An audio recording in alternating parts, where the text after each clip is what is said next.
Awade, member for Embakasi South, and a team of MCAs from there. Mheshimiwa Mwalika. Where's Mheshimiwa Mwalika? Ah, that one is tall. It's okay. Member for Gitui Rural. Mheshimiwa,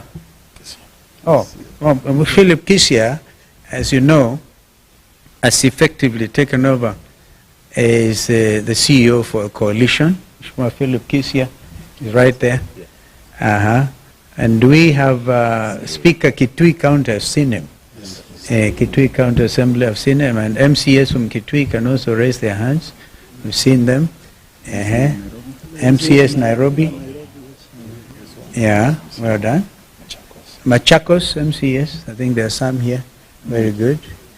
Actually, the reason I say that, because it's the tail end of my statement. I'll be talking about Honorable Farah Maalim.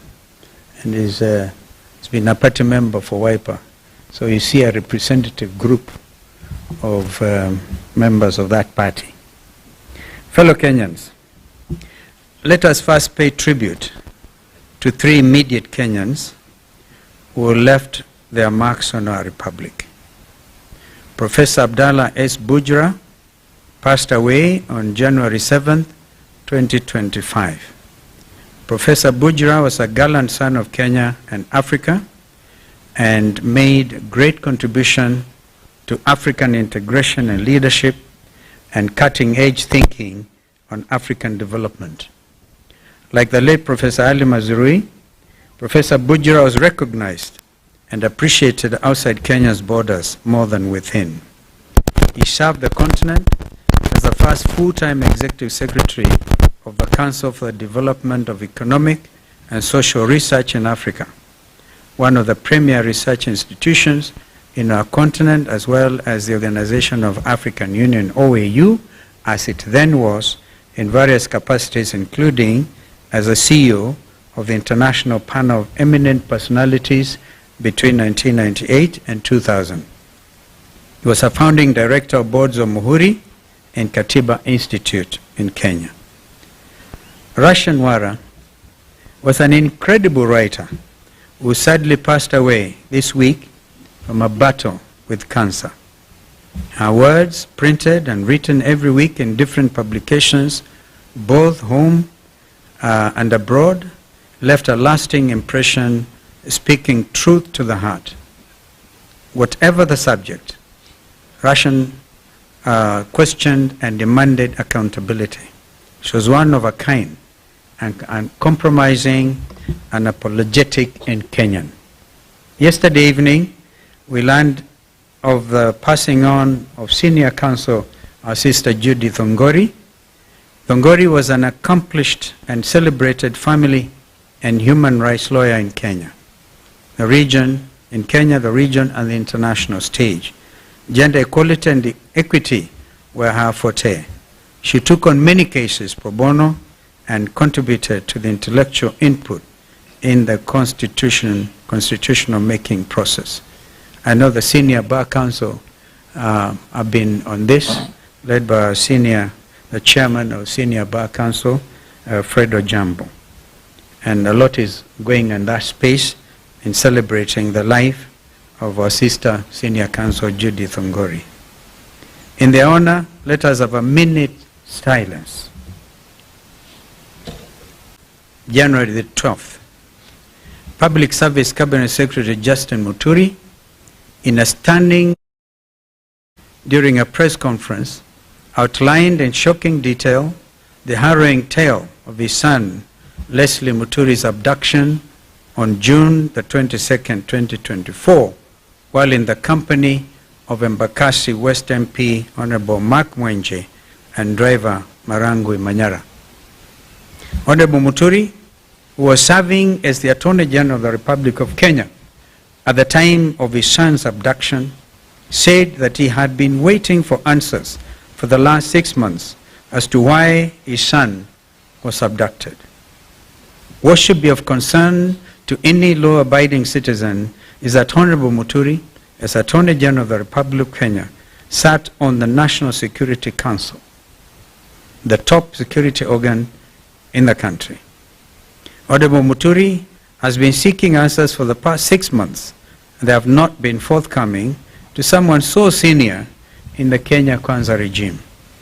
So senior should be a matter of grave concern to all of us. Following Honorable Muturi's statement, the Director of Criminal Investigations, Mr. Amin, invited the Cabinet Secretary to record a statement. If the idea was to cower Honorable Muturi into silence, they picked on the wrong man.